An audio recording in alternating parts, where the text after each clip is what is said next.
मैं हूं मोहम्मद फ़ारूक भट्ट और आपकी खिदमत में हाज़िर होता हूं हमेशा थिंक पैटर्न्स के हवाले से। मेरी आपसे गुज़ारिश है कि हमारे चैनल को ज़रूर सब्सक्राइब करें और अगर आपको वीडियो अच्छी लगती है तो उस सूरत में इसको लाइक भी करें और दूसरों तक शेयर भी करें। हमारे अब तक तकरीबन 40 से ज़्यादा हमने वीडियोस जो हैं वो लॉन्च किए हैं और 3 हमारे शॉर्ट्स हैं। लेकिन अब तमाम को जिसने भी अब तक देखा है वो इस बात की गवाही देगा कि हमने किसी भी जगह पे कोई भी झूठ का सहारा नहीं लिया और ना ही हमने किसी भी जगह पे कोई ऐसा काम करने की कोशिश की है कि हम अपने व्यूज़ को बढ़ाने के लिए किसी बात को बढ़ा चढ़ा कर करें। हम मुकम्मल तहकीक के साथ आपके लिए ये सारा एक कॉन्सेप्ट बिल्डिंग जो व्लॉग है इसको हम बनाते हैं ताकि आपको असल सूरत हाल का पता लगे और आने वाले दौर को उसी तनाज़र में आप और हम मिलकर उसका तजिया कर सकें। आज हम कश्मीर के मौजू पे बात करेंगे कि कश्मीर के मौजू पर चाइना, इंडिया और पाकिस्तान इन तीनों का एक जो मसला था। सॉरी, मैं एक बात आपको बताना भूल गया। ये मसला पहले तो हम कहते थे पाकिस्तान और इंडिया के मुतालिक है, लेकिन अब ये चाइना का भी मसला बन गया। वो कैसे बन गया है आइए मैं आपको बताता हूँ। हमारा आज का जो टॉपिक है वो है एक तिकोना लेकिन आलमगीर मसला। ममालिक इसमें 3 है।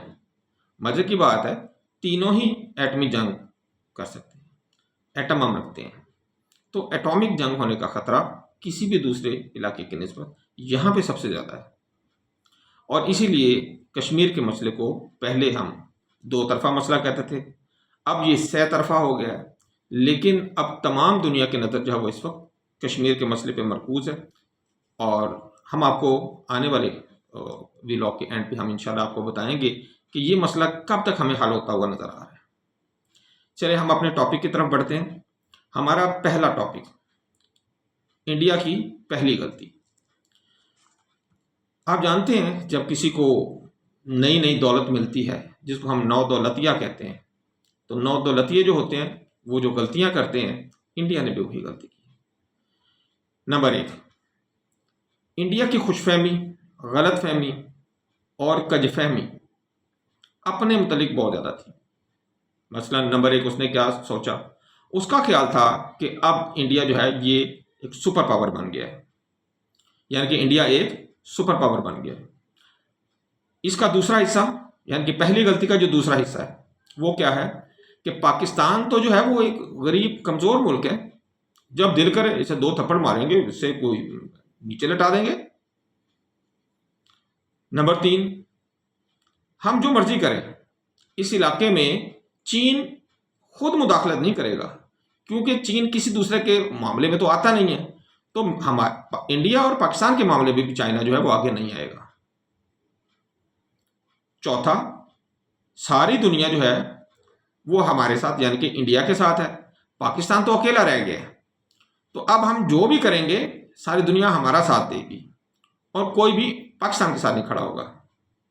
नंबर 5, 9/11 की तरह जब हम टेररिज्म की बेस के ऊपर पाकिस्तान के ऊपर हमला करेंगे तो सारी दुनिया जो है वो टेररिज्म के नाम के ऊपर, जिस तरह अमेरिका के साथ जुड़ के अफगानिस्तान पे हमलावर हो गई थी, जैसे अमेरिका के साथ मिलके इराक के ऊपर हमलावर हो गई थी, उसी तरह सारी दुनिया हमारे साथ मिलके पाकिस्तान पर हमलावर हो जाएगी। लेकिन ये सारी गलतफहमियां तो हो गई दूर। तो ये जो पहली 5 हिस्सों पर मुश्तमिल जो गलती थी ये इंडिया को बहुत महंगी पड़ी। अब हम आते हैं दूसरी गलती की तरफ। इंडिया का बहुत अरसे से ये ख्याल था कि जो कश्मीरी कौम है ये तो बड़ी डरपोक सी कौम है, ये तो लड़ते ही नहीं है, इन्हें लड़ना आता ही नहीं है, ये तो अपने हक के लिए ना खड़े होते हैं, ना ये कभी खड़े होंगे। नंबर 2, इंडियन फौज हम जितनी ज्यादा वहां पे लेके जाएंगे ये डरेंगे, दब जाएंगे, और इंडियन फौज जो नहीं दबेगी उनको मारकर, गुम करके जो है तशद्दुद करके उनको हम दबा देंगे। नंबर 3, हम इस तरह करेंगे इंडिया वाले कि हम आबादी का तनासब इस तरह चेंज कर देंगे कि हिंदुओं की तादाद मुसलमानों की तादाद से हम बढ़ाना शुरू कर देंगे, ताकि कश्मीर में मुसलमानों की तादाद किसी तरीके से कम करके जो इंडिया के दूसरे इलाकों से हम वहां पे हिंदू भेजें, उनकी तादाद को वहां पे बढ़ाया जा सके। नंबर 4 जो दूसरी गलती उसने सोची है वो ये है कि पाकिस्तान अंदरूनी इख्तलाफात में उलझा हुआ है और इमरान खान और उसकी पार्टी, ऐसे ही बलूचिस्तान के अंदर मैंगल की पार्टी, टीटीपी यानी कि फितनतुल खवारिज, बीएलए, बीएलएफ, बीएनपी यानी कि फितनतुल हिंदुस्तान, ये सारे जो एलिमेंट्स हैं ये मिलकर पाकिस्तान को कमज़ोर कर चुके हैं। और जब हम पाकिस्तान पे हमला करेंगे तो हमारे खिलाफ जब रिटेलिएशन करेगा पाकिस्तान, तो इनकी पाकिस्तान के खिलाफ जो रिटेलिएशन है वो अंदर से आएगी। ये गलतफहमी भी उसकी दूर हो गई। और चाइना को कश्मीर से कुछ लेना देना नहीं है, जैसे मैंने पहले भी कहा था। तो ये इंडिया ने जो दूसरी भी गलती की उसके भी मैंने आपको 5 पोर्शन बताए। फिर इसी तरह कश्मीर के ऊपर इंडिया ने एक तीसरी और बहुत बड़ी गलती की। जो तीसरी गलती है हम उसके ऊपर थोड़ी सी तो जो करते हैं। नंबर 1, 5 अगस्त 2019 को आर्टिकल 370 को उसने खत्म कर दिया। ये क्योंकि उसने अपने मैनिफेस्टो यानी कि अपने मंशूर में शामिल किया हुआ था बीजेपी ने और आरएसएस ने, तो उन्होंने ये करना ही करना था। आज करते, कल करते, परसों करते, लेकिन जैसे मैंने बताया कि उन्हें ऐसा लगा पहली 2 गलतियों का जब हम जायजा लें कि अब एक ऐसा अच्छा वक्त आ गया है कि जिस वक्त पाकिस्तान बहुत कमजोर पोजीशन में है तो हम इस पर चढ़ दौड़ते हैं। उन्होंने 5 अगस्त 2019 को आर्टिकल 370 खत्म कर दिया। फिर उन्होंने इसके साथ 5A भी उसको भी खत्म कर दिया। इस हवाले से उन्होंने ये किया कि जम्मू और कश्मीर को इंडिया की यूनियन टेरिटरीज करार दे दिया। नंबर 4, अक्साई चीन के इलाके को, अक्साई चीन का इलाका उन्होंने लद्दाख में शामिल किया और लद्दाख को एज ए होल यानी कि लद्दाख प्लस अक्साई चीन को उन्होंने यूनियन टेरिटरी करार दे के इंडिया का इलाका करार दे दिया। और नंबर 5, उन्होंने इन तमाम इलाकों के नए नक्शे वो भी जारी कर दिए। तो इस तरह इंडिया ने 3 फाश गलतियां की जिनका उसको अंजाम भुगतना पड़ा। अब इन गलतियों के बाद जो मैंने कह रहा था ना कि गलत फहमियां हैं, काज फहमियां हैं और खुश फहमियां हैं, तो जयशंकर साहब, इंडियन वजीर खारजा एस जयशंकर बीजिंग पहुंच जाते हैं। वहां क्या करते हैं? 11 अगस्त 2019 को वजीर खारजा, इंडिया के जो वजीर खारजा हैं एस जयशंकर, वो अपना चाइना जाते हैं और वहाँ पे जब उनकी मुलाकात होती है अपने हम मनसब वजीर खारजा चाइना के साथ, तो वो उनसे ये कहते हैं बड़े भोलपन के साथ कि जी वो हमने ये सारा कुछ जो है वो अपने इलाके की जो बंदरबांट करनी थी वो हमने कर ली है। अब आपका और हमारा कोई मसला नहीं है।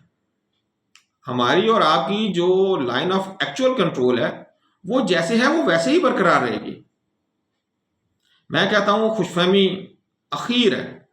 यानी कि आप खुद सोचें कि अक्साई चीन का इलाका जिस पे चाइना का दावा है, आप उसको अपनी यूनियन टेरिटरी में शामिल कर लें और उधर जाके आप बड़े आराम से और फिर उनके पास पहुंच भी जाएं चाइना के पास और उन्हें कहें कि जनाब हमने अपने इलाके को सीधा पदरा कर लिया है और हमने आपको आके इतला दे दिया कि हमने जनाब ये वाले नक्शे नए तैयार कर लिए हैं, तो हमने कहा चले आपको भी इतला दे दें। उन्होंने कहा अच्छा चले ठीक है, आपने हमें इतला दे दी है, अब हमारी बात सुने।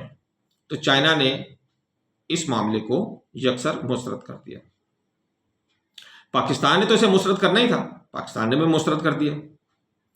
नंबर 5 क्या हुआ कि चाइना और पाकिस्तान ने फैसला वापस लेने का इंडिया को बहुत प्यार और मोहब्बत के साथ मशवरा दिया कि हम आपसे फिलहाल लड़ाई नहीं चाहते हैं, आप इस तरह करें कि ये 370 वाला जो मामला है इसको ख़त्म करें, आपसे जो गलती होनी थी वो हो गई है, आप इसको किसी तरीके वापस लें ताकि इस मामले को हम ख़त्म करें।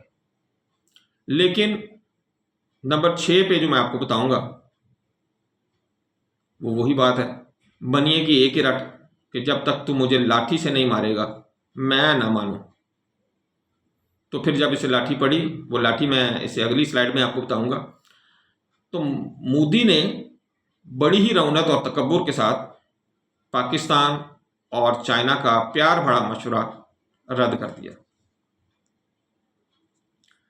अब दूसरी तरफ क्या होता है कि बाजवा यानी कि जनरल बाजवा और इमरान खान तकरीबन 4 हफ्ते बाद वो बीजिंग पहुंच जाते हैं, यानी कि सितंबर 2019 में जनरल बाजवा और इमरान खान चाइना पहुंच जाते हैं। इधर जयशंकर वापस गया, महीने बाद ये भी वहां पे पहुंच जाते हैं। सदर शी जिनपिंग के साथ दोनों की फर्दन फर्दन अलग अलग मुलाकात होती है। सदर शी जिनपिंग जो है वो इनके साथ अलग अलग मुलाकात करते हैं और इनको कुछ बातें समझाते भी हैं और मशवरे भी देते हैं।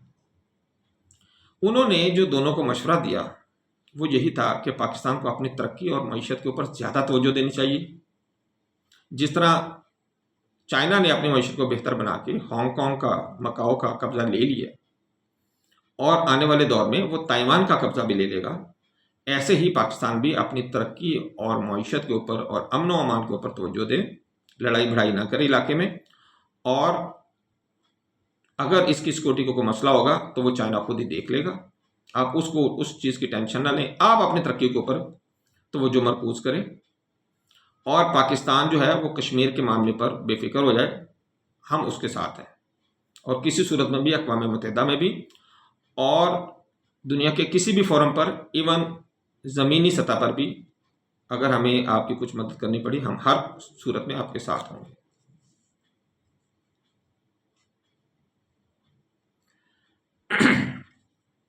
इसके बाद सदर शी जिनपिंग 11 और 12 अक्टूबर को 2019 को इंडिया का दौरा करते हैं और वहाँ पे मोदी के साथ मुलाकात होती है उनकी।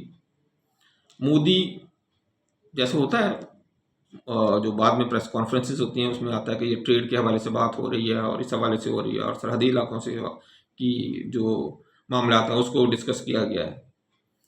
लेकिन असल बात इसमें कुछ और थी। ये बहुत बड़ी मीटिंग थी जिसको आप कह सकते हैं कि एक दुनिया में जो साउथ एशिया की अगर हम बात करें तो एक नई तारीख करवट लेने जा रही थी। सदर शी जिनपिंग के हवाले से ये जो बात है ये किसी ने भी नहीं की, उन्होंने खुद भी नहीं की, इंडियन गवर्नमेंट ने भी नहीं की।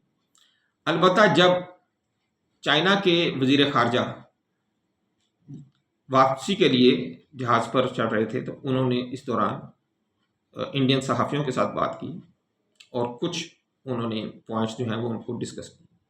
उन्होंने कहा ये इनडायरेक्ट इंडिया की गवर्नमेंट को जो मैसेज दिया गया था दोबारा, ये लाजमी बात है, सदर शी जिनपिंग जो है ये मोदी को बताए होंगे, लेकिन आपको पता है उसका दिमाग जो भूसा तो भरा हुआ है सारी उम्र। अगर वो, मैं अब क्या कहूँ, मैं ये नहीं कहता हूँ कि चाय बेचने वाला या चाय बेचना गलत है, हाँ अलबत्ता उस मेंटेलिटी को साथ लेके चलना जो है ना वो इंतहाई काबिल नफरत चीज़ है। बहरहाल मैं आगे चलता हूँ कि इंडिया को उन्होंने ये खुल के बता दिया कि इंडिया, पाकिस्तान और चाइना तीनों को मईशत के मैदान में, अमन के मैदान में, दोस्ती और भाईचारे के मैदान में एक दूसरे के साथ ताउन करना चाहिए और आगे बढ़ना चाहिए। आपस की लड़ाई में कुछ नहीं रखा हुआ, हम तीनों हमसाए हैं और हम तीनों को अमन और सुकून के साथ आगे बढ़ना चाहिए। जैसे चाइना ने तरक्की की है आप लोग भी तरक्की करें, जैसे चाइना ने गुर्बत ख़त्म की है आप भी अपने मुल्क में गुर्बत को ख़त्म करें। और अक्साई चीन को लद्दाख में जो शामिल करने का चाइना ने इंडिया ने जो फैसला लिया है ये आप वापस ले लें, ये ठीक नहीं है। और फिर उन्होंने इंडिया को ये भी मशवरा दिया कि इंडिया को पाकिस्तान के साथ एक मौसर मुज़ाकरात करने चाहिए, एक ऐसे मुज़ाकरात जिनका कोई फ़ायदा भी हो, और वो होने चाहिए कश्मीर के मौजू के ऊपर, और कश्मीर का मौजू हमेशा के लिए ख़त्म करें आप दोनों मिलके। लेकिन आप जानते हैं जैसे मैंने पहले कहा, मोदी छितर खाने के बगैर तो नहीं समझता, क्योंकि उसकी फितरत में नहीं है। और ये मैं आपको बताऊं, ये ब्राह्मण की फितरत में नहीं है। हिंदू की बात नहीं मैं कर रहा, मैं सिर्फ ब्राह्मण की बात कर रहा हूं। जो ब्राह्मण है, जिन्होंने जलील किया हुआ है सारी इंडिया की आवाम को, चाहे वो वेश हों, चाहे खश्तरी हों, चाहे उनमें शूदर हों, दलित हों, उनके बौद्ध हों, मुसलमान हों, ईसाई हों, सिख हों, सब इनसे तंग है। तो मोदी ने रऊनत के साथ सदर शी जिनपिंग की इन प्यारी प्यारी और मीठी मीठी बातों को भी रद्द कर दिया। नतीजा तो फिर निकलना था, वो हम अभी डिस्कस करते हैं। फिर चाइना मिलिट्री के वाइस चेयरमैन पाकिस्तान तशरीफ लाते हैं, ये अक्टूबर 2019 में। मैं ये सारी आप देखें तसलसल के साथ आपको बता रहा हूँ, यानी कि अगस्त और फिर अगस्त, फिर सितंबर, फिर अक्टूबर, और अब ये फिर अक्टूबर में ही चाइना मिलिट्री के वाइस चेयरमैन पाकिस्तान तशरीफ लाते हैं 2019 में।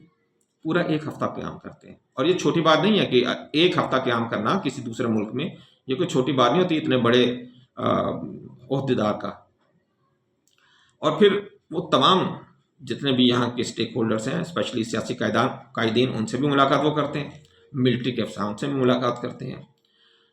और इसका नतीजा हमें फ़ौरन इनके जाने के बाद नज़र आता है कि जो पाकिस्तान और चाइना की शाहीन एक्सरसाइजेज होती हैं, उनमें पहले की निस्बत बहुत ज़्यादा फ़र्क आ जाता है। पहले एक आम सिंगल दो तरफा डॉग फाइटिंग की मशकें की जाती हैं पिछले 2012 से लेकर 2019 तक, और अब 2019 से आगे इनको कॉम्प्लेक्स मशकों में तब्दील कर दिया जाता है, जिसमें डॉग फाइट के साथ साथ इलेक्ट्रॉनिक वारफेयर की, साइबर वारफेयर की और जैमिंग के हवाले से ये सारी एक्सरसाइजेज जो हैं वो परफॉर्म करना शुरू कर दी जाती हैं। 2019 के एंड तक और इवन 2020 में जाके चाइना ने अपनी जब पूरी कोशिशें करके देख लिया कि ये तो इंडिया इंसान का बच्चा नहीं बन रहा, तो फिर अप्रैल 2020 में चाइना ने मशरक़ी लद्दाख में गिलवान के इलाके में पेशकदमी की और कब्जा कर लिया। और आपको पता है कि उस हवाले से फिर चंद अमवात भी वाक़ई हुई इंडियन फ़ौज की, और कुछ नुकसान चाइना की फ़ौज को भी हुआ, यानी कि उन्होंने हाथों से लड़के इस सारे इलाके पे कब्जा कर लिया। तो ये जो मैंने पहले आपको बताया था ना, जो गलतियां करता जा रहा था इंडिया, 1 फिर 2 और फिर 3, और तीनों गलतियों के फिर 5-5 पार्ट्स मैंने आपको बताए, तो ये तो असल में 15 गलतियां बनती हैं। तो इन 15 गलतियों के बाद जो है वो फिर चाइना ने ये स्टेप तो लेना ही था। फिर उसके बाद 2021 की बात आती है। 2021 में क्या होता है 2020 के बाद? अब 2021 में चाइना मिलिट्री कमांड के साथ पाकिस्तानी फौजी अफसरान भी शामिल होना शुरू हो जाते हैं।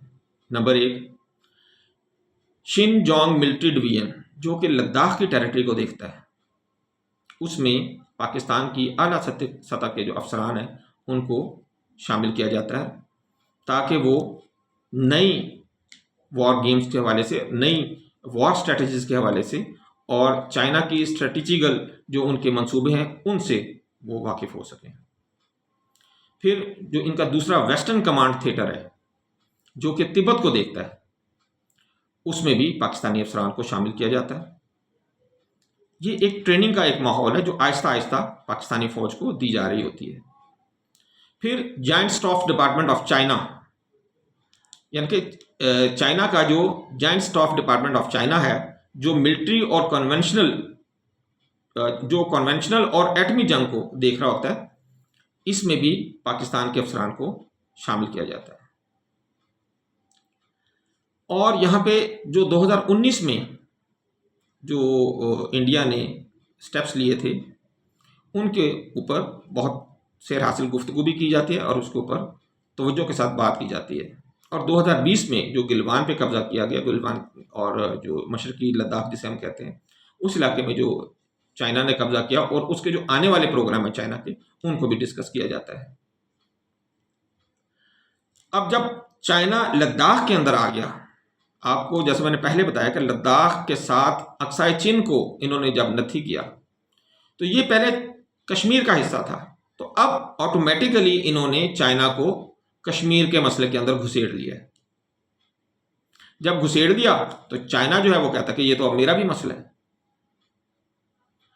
तो चाइना मशरकी लद्दाख पर कब्जे और अक्साई चीन पर अपने दावे के बाद अब अपने आप को कश्मीर मसले का एक जुज़वी लानिफिक, यानी कि एक लाजमी हिस्सा तस्वर करता है, और अब कश्मीर के मामले में वो एक पार्टी बनकर उभरा है।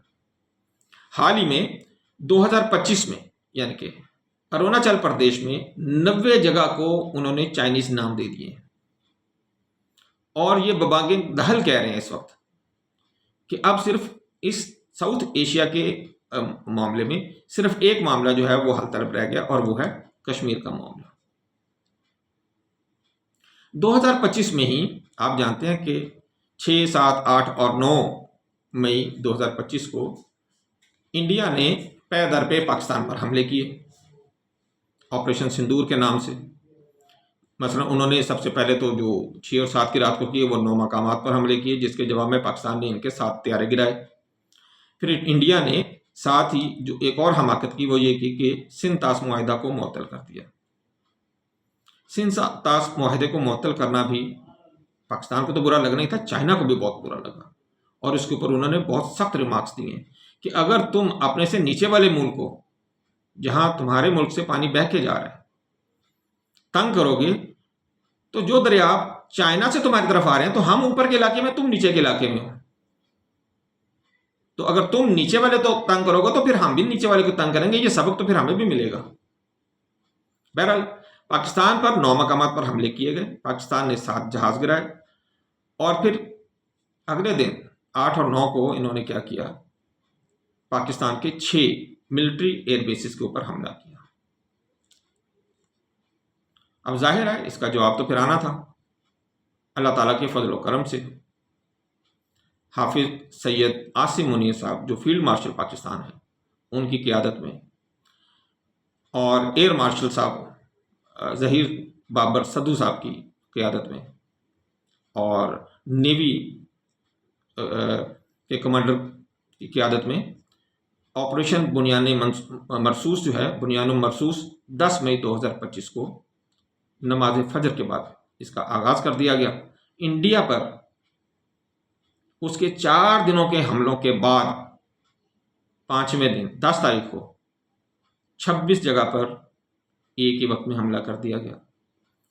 पाकिस्तान ने, आप जानते हैं कि 2 S-400 सिस्टम इनके तबाह किए, इनके बहुत ब्रिगेड हेडक्वार्टर तबाह किया, बटालियन हेडक्वार्टर्स तबाह किए, ब्राह्मोस मिसाइल का अड्डा तबाह किया, इनके ईंधन के जो ज़ख़ीरा करने वाली जगह थी उनको तबाह किया, इनके एमुनिशन डेपो तबाह किए, इनके एयर बेसिस को तबाह किया, और फिर सबसे बढ़ के ये कि इंडिया के ऊपर एक साइबर अटैक किया गया जिससे इंडिया के 70% इलाकों को मुतासर किया गया। हत्ता कि इनकी सरकारी और इनकी जंगी जो वेबसाइट्स थी वो भी हैक कर ली गई, वो भी काम नहीं कर रही थी। तो पाकिस्तान ने एक आप ये कह दें मल्टीटास्किंग की, एक से ज़्यादा एक ही टाइम के ऊपर मल्टी डायमेंशनल अप्रोच इख्तियार की और एक ही टाइम में मुख्तलिफ जगहों के ऊपर मुख्तलिफ किस्म के आप ये कह सकते हैं हमले किए, और जिनका बहुत ही भयानक नतीजा निकला कि इंडिया ने कहाँ को रिटेलिएट करने का सोचता, उन्होंने बिल्कुल घुटने टेक दिए। और इसकी मिसाल हमें कैसे पता लगती है, 10 तारीख को ही सुबह 10 बजे, 10 मई को सुबह 10 बजे कर्नल सोफिया कुरैशी आ जाती हैं और कहती हैं कि अगर पाकिस्तान मजीद हमले रोक देता है तो इंडिया रिटेलिएट नहीं करेगा। आप ये देखें, 10 मई की सुबह फजर के वक्त पाकिस्तान के 5 बजे, इंडिया के 4:30 बजे, इंडिया के 5:30 बजे, पाकिस्तान के 5 बजे अटैक किया जाता है।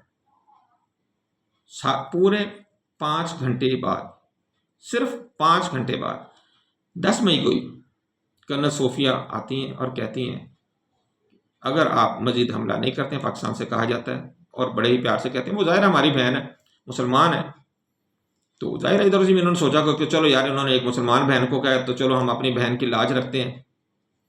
तो पाकिस्तान के DGMO ने फिर 3:30 बजे इन्हें कॉल की, इनके DGMO को, इंडिया के DGMO को, और उससे कहा खून की ख्याल है, ऐसी कहा आंब चूप ले जी। उन्होंने कहा जी हमने सारे आम चूप लिए हैं, हम रज गए हैं, हमने तो बड़ा कहा था अपनी गवर्नमेंट से, वो नहीं मानी, आप कुछ मेहरबानी करें और सीज़ फायर करें। पाकिस्तान के DGMO ने कहा कि भाई हमें आप पे एतबार नहीं है, आप कोई गारंटर लेके आए। इन्होंने कहा जी गारंटर का हम इंतज़ाम कर रहे हैं, हमने तुर्की से भी बात की है, सऊदी अरब से भी बात की है, और चाचा ट्रंप से भी बात की है, तो वो सारे आपको रब्ता कर रहे हैं, आप प्लीज़ उनकी बात सुने और कोई ऐसा तरीका करें कि हमारी भी इज़्ज़त रह जाए और आपकी भी इज़्ज़त बन जाए। तो पाकिस्तान ने फिर कहा कि अच्छा, आप उन तमाम से बात आपने कर ली है तो उनसे कहो फिर हमसे बात कर लें। फिर इस दौरान जब ट्रंप ने तमाम लोगों से बात करके पाकिस्तान से पूछा तो पाकिस्तान ने कहा कि हाँ, अगर वो अब घुटने टेक गया इंडिया तो हम ठीक है छोड़ देते हैं, हमारी बहन ने भी कह दिया कि, और हम उसकी लाज रख लेते हैं। और उस आपके सामने ही है, फिर ट्रंप ने ऐलान कर दिया। ट्रंप का ये ऐलान गोली की तरह लगा इंडिया को। उसकी रीज़न, या तो पाकिस्तान कहता ना कि हम सीज फायर करना चाहते हैं या कर रहे हैं, या इंडिया कहता हम सीज फायर कर रहे हैं।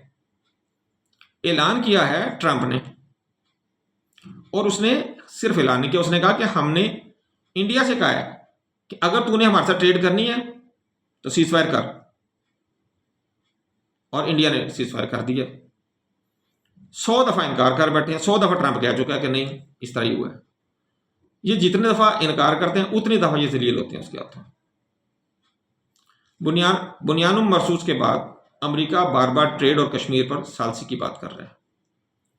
और पाकिस्तान को देखें, IMF ने भी लोन दे दिया, वर्ल्ड बैंक भी लोन देने जा रहा है, और एशियन डेवलपमेंट बैंक जो है उसने भी लोन अप्रूव कर दिया है।